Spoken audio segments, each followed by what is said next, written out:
Je vais d'abord vous expliquer pourquoi la vitesse de la lumière est 300 km par seconde, 300 000 km par seconde.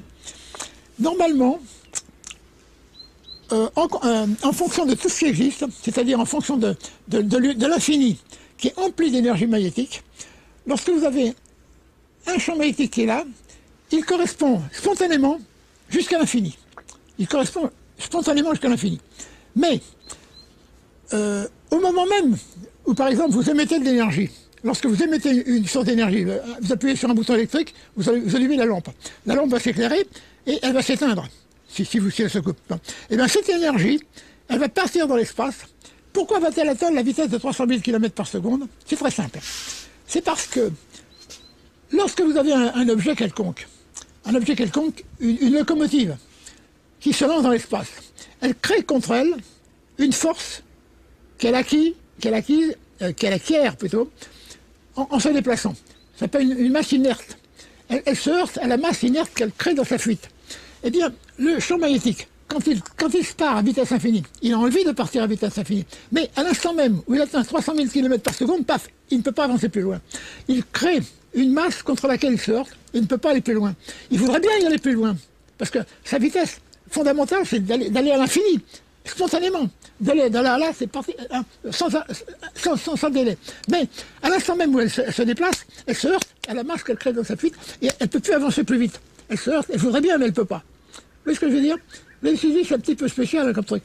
L'énergie qui est émise à un certain endroit, elle va se fuir dans l'espace. Elle va fuir dans l'espace. Mais à l'instant même où qu'elle va être démarrée, elle ne peut pas aller plus vite que 300 000 km par seconde parce qu'elle crée dans sa fuite une masse virtuelle, qui n'est pas une vraie masse. Hein, et ça s'appelle le photon. Ça s'appelle le photon dans la lumière. C'est ce qu'on appelle... le photon n'existe pas, parce que la lumière, c'est pareil. La lumière veut partir d'une étoile, par exemple. Hein. Si, par exemple, c'est une énergie qu'on a ajoutée, c'est-à-dire, elle va se heurter à la masse inerte. Il faudrait que je vous explique ça un petit peu différemment, parce qu'il y a deux ou trois problèmes là-dedans. Si, par exemple, c'est vous qui émettez une énergie, hein, votre énergie va se déplacer à 300 000 km par seconde pour aller vers les étoiles. Hein. Bon, c'est possible. Mais si au contraire, c'est l'étoile qui émet son énergie depuis X temps, cette vitesse est infinie. Elle va à vitesse infinie. Alors ça, je vous explique ça avec un graphique. Parce que c'est très important. La vitesse qui part de l'étoile, elle va à vitesse infinie parce qu'elle ne se déplace pas. Elle vibre sur place. Mais elle se transmet à vitesse infinie. Alors que vous, quand vous émettez une énergie, elle se déplace. C'est-à-dire, c'est une quantité d'énergie qui se déplace. Et c'est cette quantité d'énergie qui se heurte à la masse qu'elle crée dans sa fuite. C'est un peu spécial. Et le photon n'existe pas. Le photon, c'est la masse inerte qui se produit lorsque la lumière rencontre un choc, se rencontre contre elle-même.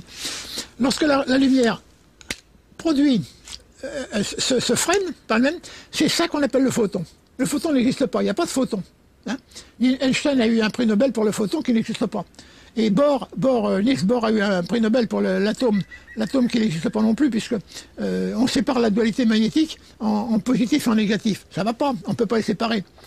Alors Bohr, il les a séparés. Et on fait une théorie atomique là-dessus. C'est complètement idiot, ça n'a pas de sens. Ça n'a pas de sens. Mais enfin bon, la physique est ainsi faite. Hein.